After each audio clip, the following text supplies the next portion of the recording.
Harvey and I are watching this movie together. Harvey likes to watch TV. He may change his mind after watching this particular picture. I'm sorry, bud.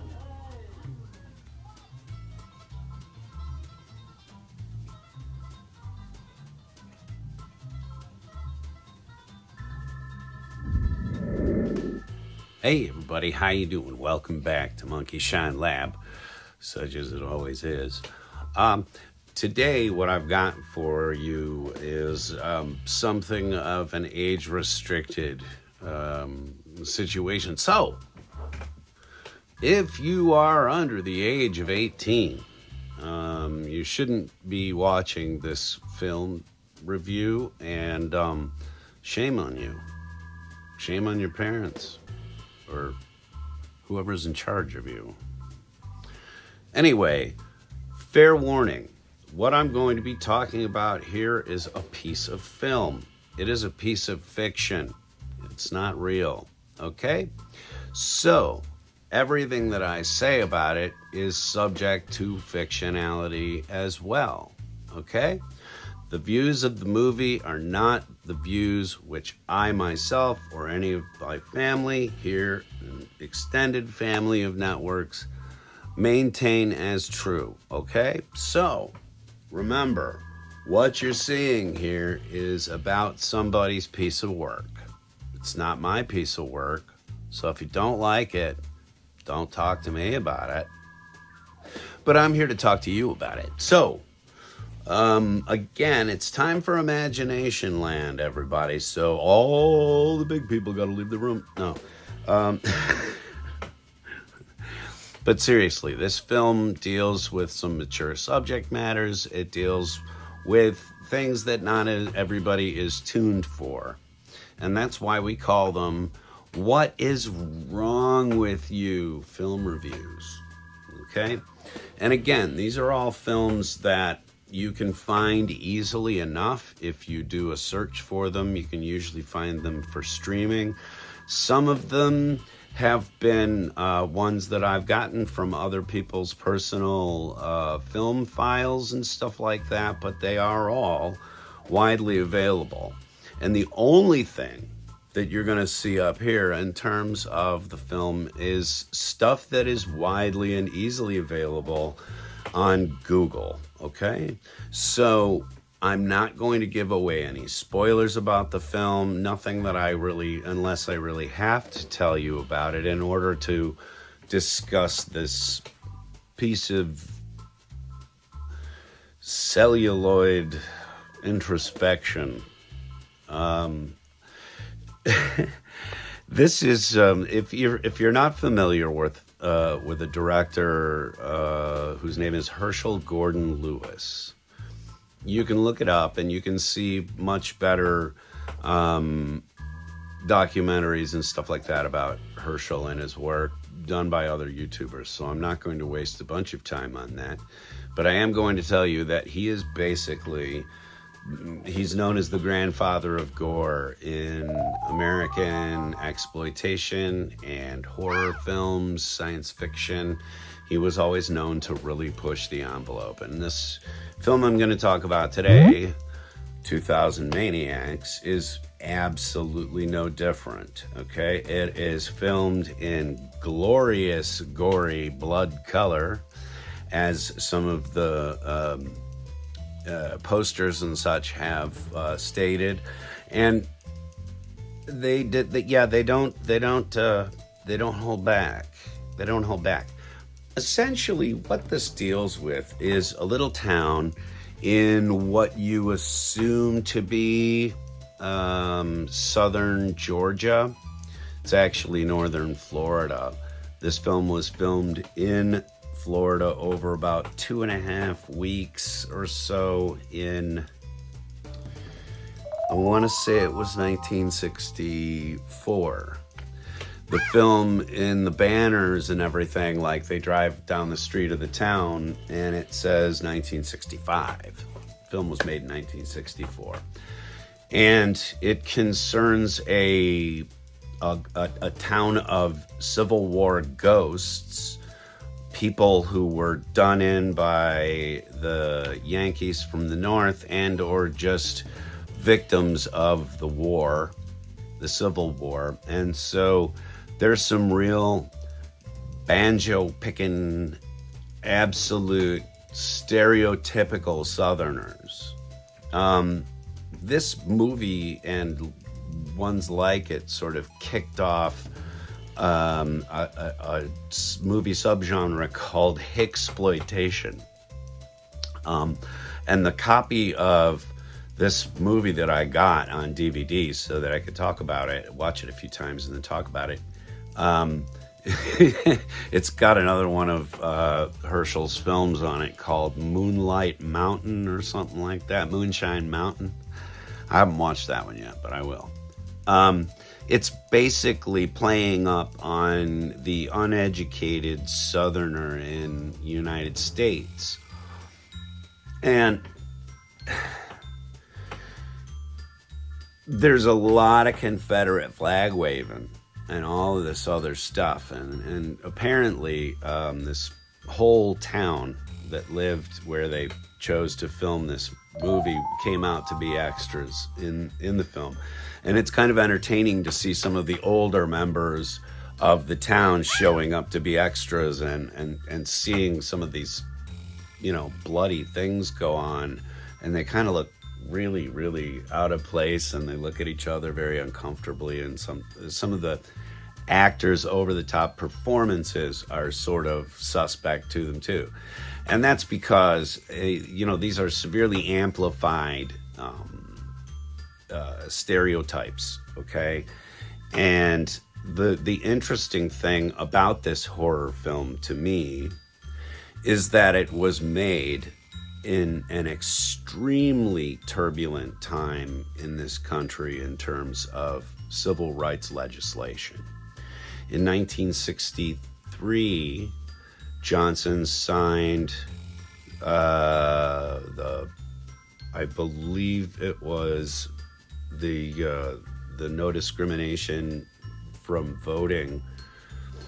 And then in 1964, President Johnson signed the Civil Rights Act of 1964, which was, and I'm probably going to get this all wrong. I should have looked this up. I'm going to flash it on the screen.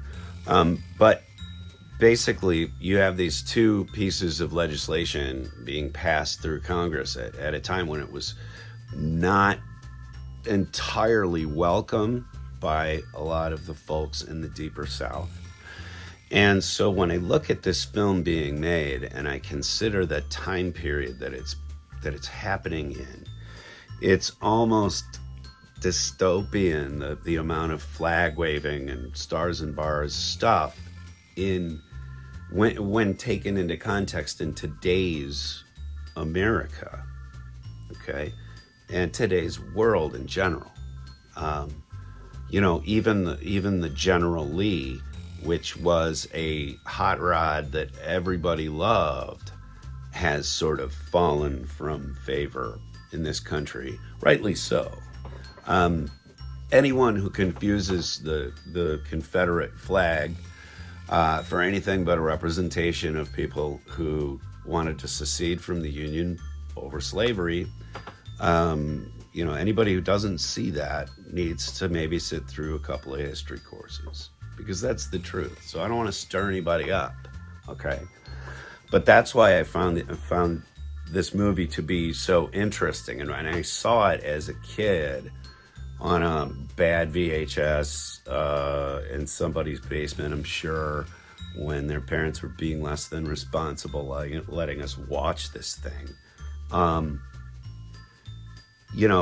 I got this really weird feeling about driving south, and then in the late 70s, my family wanted to go to Florida to see family that lived down there in Fort Lauderdale at the time. So we're driving by a station wagon, and all I can think of is these Northerners who get sort of diverted into this ghost town that appears to celebrate its centennial by having a few Northerners around, and they do horrible things to them in the name of the centennial of the town.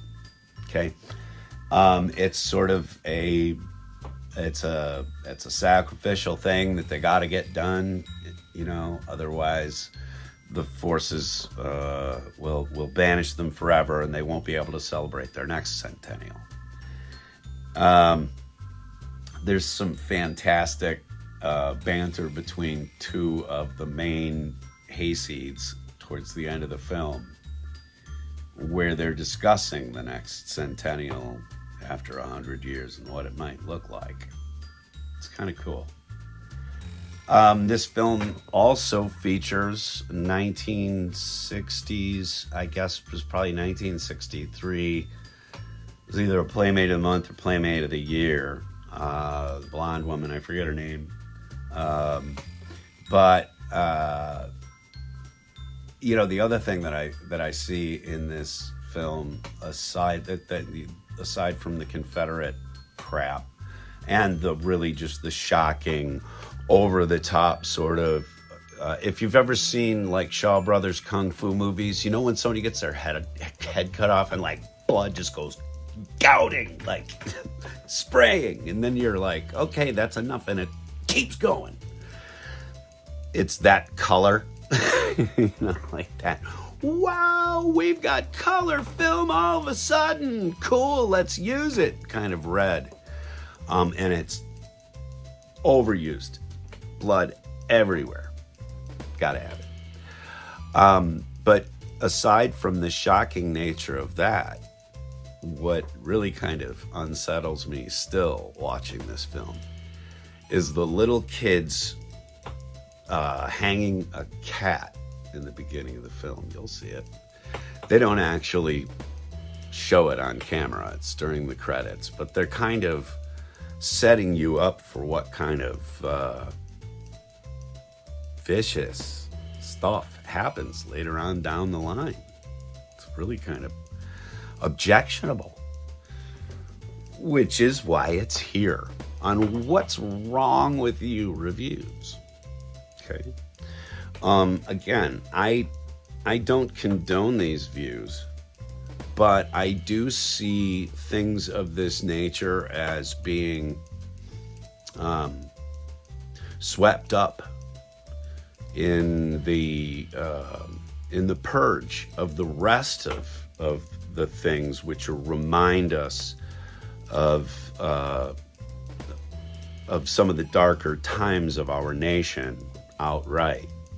We shouldn't be rubbing anybody's nose in anything as a people. But that's a tale for another day, of course. I just want you to know that this was a movie, okay? It was done by a director by the name of Herschel Gordon Lewis, and anything in it is his vision, his script, his direction. Take it up with him. I am just a watcher. Anyway, thanks very much for coming out here to Monkey Shine Lab, folks. We know lots of people kind of do the same content that we do, but that makes us twice as glad when you come and spend just a half that much time with us. I have no idea. New math. You work it out. I got movies to watch. There will be other films coming. They're not always going to be bloody and objectionable, but the ones in this series are. So if you're interested in more of these and finding out what films you can try to stomach your way through to join the club, please, there's a playlist on our channel page, as well as playlists for lots of our other content. Anyway, thank you very much for coming out here to Monkey Shine Lab, folks, and we'll see you again very soon, probably tomorrow. I don't know, maybe later today. What are you doing? I can probably cut loose out of here and be over there pretty quick. What you cooking?